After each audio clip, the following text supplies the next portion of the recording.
ஆரம்பத்திலேயே crimson blood queen உயிரோட கொண்டு வரதுக்காக அவனுக்கு தெரிஞ்ச ஃபார்முலா எல்லாத்தையும் போட்டு கடைசியில முடிய போற நேரத்துல நம்ம ஹீரோ அந்த இடத்துல என்ட்ரி ஆகுறான். அவனும் நம்ம ஹீரோ பார்த்து இது ரெட் மூன்றா, இந்த இடத்துல என்னோட பவர் முன்னோட 3 மடங்கு இல்ல 4 மடங்கு அதிகமா இருக்குன்னு சொல்லி வாய் முறத்துக்குள்ளே நம்ம ஹீரோ மொத்தமா அவனை முடிச்சு கட்டிடுறான். அதுவும் ஃபிராக்ஷன் ஆஃப் செகண்ட்லயே. ஆனா அதுக்கப்புறம் தான் நம்ம ஹீரோவே ரிலீஸ் பண்றான் அவன் தேடி வந்த ஃபைனல் பாஸ் இங்க இல்லன்னு. அப்படி இல்லன்னா இந்த பொட்டிக்குள்ள இருக்கிறது வாய்ப்பு இருக்குன்னு திறந்து பாக்க என்னடா எம்டியா இருக்கு. இப்படி நம்ம ஹீரோ தேடி வந்த பாஸ் கிடைக்கலன்னு ஒரு பக்கம் வருத்தமா இருந்தாலும் பேலன்ஸ் இருக்கிற கஜான்ல இருந்து லவுட்டிட்டு போயிடலாங்கிற மாதிரி ஒரு முடிவும் பண்ணிடுறான். அப்படியே அதே நேரத்துல நம்ம ஹீரோட இருக்கானா தம்பின்னு அவனை காப்பாத்த வந்துட்டான்டான்னு சொல்லிட்டு என்ட்ரி ஆகுறதே வேற மாதிரி இருக்கு. அப்படியே அவனும் கீழே கிடக்கிற பாடியை பார்த்துட்டு ஐயோ தம்பியா என்ன விட்டு போயிட்டியா அப்படின்னு கதறி கதறி அழ ஆரம்பிச்சாரா. ஆனா மீறி சொன்னதுக்கு அப்புறம் தான் தெரியுது அது அவளோட தம்பி இல்லன்னு. இதை தெரிஞ்சுட்டு நம்ம ஹீரோட இருக்கானா தம்பி எங்க போய் தொலைஞ்சான்னு தெரியல வண்ட வண்டியை திட்ட ஆரம்பிச்சாரா. அதுவும் இந்த இடத்துலயும் இப்படி நம்ம ஹீரோட அக்கா பேசிட்டு இருக்க டக்குனு அவன் மேல ஒரு அட்டாக் நடக்குது. அது பண்ணது வேற யாருமே இல்ல எலிசபெத் தான்.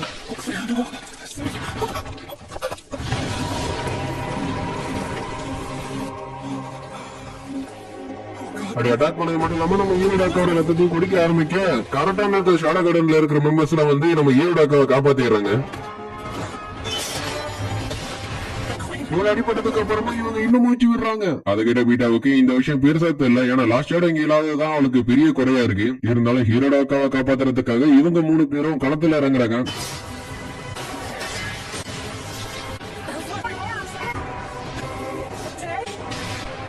நீங்க 3 பேரும் ஸ்ட்ராங்கா தான் இருக்கீங்க. ஆனா லேடி எலிசபெத்துக்கு முன்னாடி அது ஒண்ணுமே இல்ல. அப்படி அவ சொல்றதுக்கும் பிளட் குயினோட பவர் முன்னதோட அதிகமா வரதுக்கும் கரெக்டா இருக்கும். இந்த மேஜிக் எனர்ஜி லேடி ஆல்பா விட கொஞ்சம் அதிகமா இருக்கிற மாதிரி எனக்கு தெரியுது. அதோட இவனும் பறந்து வந்து அட்டாக் பண்ண பிளட் குயின் இவனை பெருசாவே எடுத்துக்க அசால்ட்டா அடிச்சு போட்டுறா. அதுக்கப்புறம் பிளட் குயின் அவளோட மேஜிக் யூஸ் பண்ணி இங்க இருக்கிற எல்லாருமே அட்டாக் பண்றா.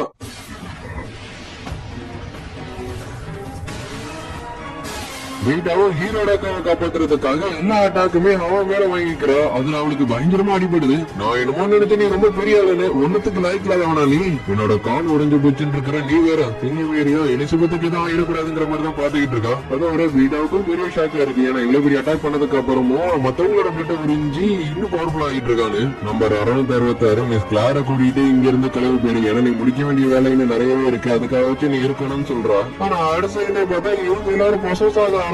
இதுக்கு காரணம் பிளட் குயின் தான். இவங்களோட பிளட்டையும் இவன் கண்ட்ரோல் பண்ண ஆரம்பிச்சுட்டா. வீட்டாவும் இதுக்கு வாய்ப்பு இல்லைங்கிற மாதிரி பாத்துக்கிட்டு இருக்கு.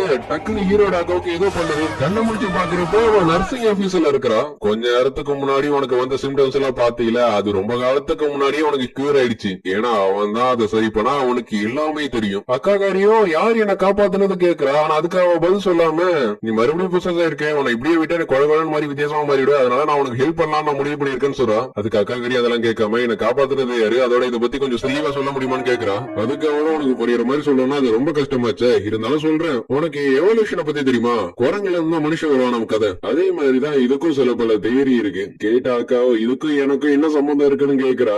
அதுக்கு அவங்களும் நான் சொல்றத நாளா கேளு, கொஞ்சம் ஸ்மார்ட்டா இருந்த மங்கிஸ் மட்டும்தான் சூழ்நிலைக்கு ஏத்த மாதிரி சர்வே பண்ணிச்சிங்க. அதுக்கப்புறம் அதுங்க மனுஷன்லாம் எவ்வளவு அடிச்சிங்க. சோ புரியுற மாதிரி சொல்லணும், சூழ்நிலைக்கு ஏத்த மாதிரி அதுங்க அடாப்ட் ஆனா மட்டும்தான் உயிரோட இருக்க முடியும். இப்ப எதுக்கு இதெல்லாம் என்கிட்ட சொல்றீங்க? இதெல்லாம் ரொம்ப முக்கியமா. இதெல்லாம் ஒரு ஃப்ளோல போயிட்டு இருக்கிறப்ப குறுக்க போச்சுன்னா அடுத்த டாபிக் நானே மறந்துடுவேன். சரி, நான் இப்ப எதுல விட்டேன்? இதுவரை சொன்னது எல்லாத்தையும் நீ புரிஞ்சுக்கிட்டீங்கன்னா இதுக்கப்புறம் சொல்ல போறது கண்டிப்பா புரியும். ஒரு சம்பவத்துக்கு அப்புறம் வேம்பர்ஸோ பொசஸோ 2 பிளட் லைனா பிரிஞ்சிருச்சுங்க. அதுக்கப்புறம் இப்ப அதுங்க 2 ஒண்ணு சேர்ந்துருக்கு. அதுவும் உனக்குள்ள இருந்தாலும் உன்னோட பாடியால அதை கண்ட்ரோல் பண்ண முடியாதுன்னு நம்ம ஹீரோட அக்கா கையில ஒரு ஃபார்முலாவை போட்டு வராங்க. ஆமா, இதை வச்சு என்ன பண்றது, உன்னோட பவரை கண்ட்ரோல் பண்றது எப்படின்னு அதை சொல்லி கொடுக்கும். ஆனா அக்கா என்னன்னா எனக்கு எதுவுமே புரியல, எனக்கு ஹெல்ப் பண்ணிருக்கல, அது நீ யாருன்னு கேக்குறா. என்னோட பேரு அரோரா, நீ அவனோடதுங்கிறதுனாலதான் நான் உனக்கு ஹெல்ப் பண்ணிருக்கேன். அக்காவும் இப்பயாச்சும் சொல்லுங்க அது யாருன்னு கேட்க அவன் தான் ஷாடோ.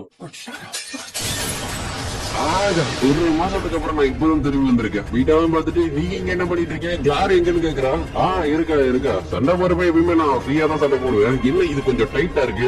இப்ப கரெக்டா இருக்கு. சரி என்ன நிலவரம் சொல்லிட்டு திரும்பி பார்க்க பிளட் குயின்னா இவங்க அட்டாக் பண்றா. ஆனா அடுத்த வரவன அந்த அட்டாக்கே ஸ்டாப் பண்ணிடுறான். இந்த அட்டாக் எல்லாம் ஸ்டாப் பண்றது ஒண்ணும் அவ்வளவு கஷ்டமா இல்ல. திரும்பி இப்ப அனுப்புறம் பாரு. அப்படி இதெல்லாம் பாத்துட்டு இருந்தவங்களுக்கு என்ன நடக்கணுங்கிறது யாருக்குமே தெரியல. சரி வந்ததும் வந்துட்டா ஒரு போனஸா ஒரு விஷயத்த கொடுத்துட்டான்னு சொல்லிட்டு நம்ம ஹீரோ பண்ண மாதிரியே இவனும் பண்றா. வீட்டாவுக்கு அலப்பறை பண்ற இதெல்லாம் நீங்க பண்ணக்கூடாதுன்னு நான் அப்பயே நினைச்சு இந்த பாடியால இதை கண்ட்ரோல் பண்ண முடியாதுன்னு. இருந்தாலும் அவன் வர வரைக்கும் தானே இது எல்லாமே. அப்படி சொன்ன அடுத்தது நம்ம ஹீரோட என்ட்ரி தான். காரு மாற இருக்கு. அதோட நம்ம ஹீரோ மறுபடியும் அதே டைலாக இந்த இடத்துல சொல்றான். 60 பார்த்துட்டு ஏன் இன்னும் அவர் சண்டை போடாம இருக்காரு, சண்டை போட வேண்டியதானு கேக்குறான். ஷேடோ நினைச்சா ஒரே ஸ்ட்ரைக்ல அவனை முடிச்சு கட்டிடலாம், இருந்தாலும் நமக்காக தான் அவர் இந்த இடத்துல இன்னும் நின்றுட்டு இருக்காரு. அதுக்கு நம்ம ஹீரோ ஆமா நான் ஒரு இது கூட இழக்க கூடாதுன்னு நான் பாக்குறேன்னு சொல்றான். ஷேடோ இந்த நிலைமையில அவங்கள பாக்குறப்ப எனக்கு தங்கத்துல மின்ற மாதிரி இருக்கு. இல்ல நான் ஒரு இதை கூட இழக்கவே கூடாது. ஷேடோ நாங்க எல்லாரும் உங்களை தான் நம்பி இருக்கோம், நீங்க தான் இங்க எல்லாரையும் காப்பாத்தணும். நம்ம ஹீரோ கண்ணு முன்னாடி அவன் லவட்டின காசு எல்லாம் சொல்லியாக இதோட நான் முடிச்சு அட்டாக் பண்ண ஆரம்பிச்சிடுறான்.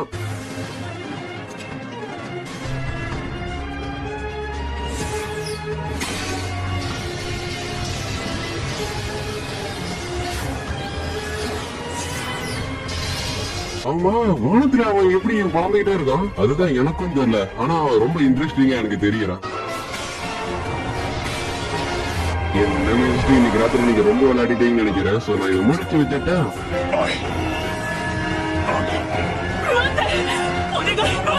마리 아토믹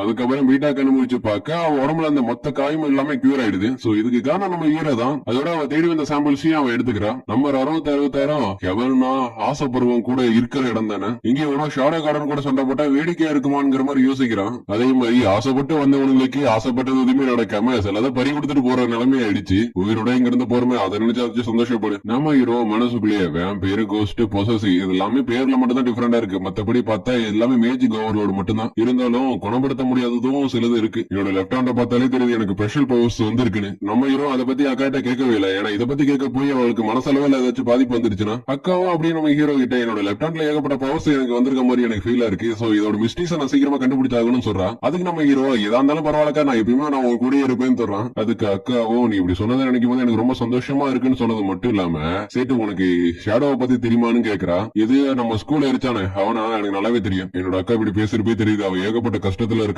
இருந்தாலும் இது எல்லாத்தையுமே அவ ஃபேஸ் பண்ணி தான் ஆகணும். இருந்தாலும் அவளோட லெப்ட் ஹேண்ட் என்ன பண்றதுன்னு தெரியல. ஏன்னா இப்ப அவ வளர்ந்துகிட்டு இருக்கா. எதிர்பாராம நிறைய நடந்தாலும் எதிர்பார்க்கிற அளவுக்கு கொஞ்சமாச்சும் கிடைச்சிச்சு. இருந்தாலும் என்ன சிலதை என்னால கலெக்ட் பண்ணவே முடியல. இவ்வளவு பெரிய சம்பவம் நடந்ததுக்கு அப்புறமும் இந்த இடத்துல இன்னும் 2 டவர் இருக்கு. சோ ஏதாச்சும் மணி பரவாயில்லங்கிறப்ப கண்டிப்பா நான் இந்த இடத்துக்கு திரும்பி வருவேன். இனி நம்ம ஹீரோ மனசுக்குள்ள இது எல்லாத்தையும் நினைச்சுக்கிட்டு இந்த லாலா சிட்டியை விட்டு கிளம்பி போக ராத்திரி ஆயிடுது. ராத்திரி நேரத்துல நம்ம ஹீரோ வந்து இவளை வந்து மீட் பண்றான். அப்படி மீட் பண்றதோடய இந்த இடத்துல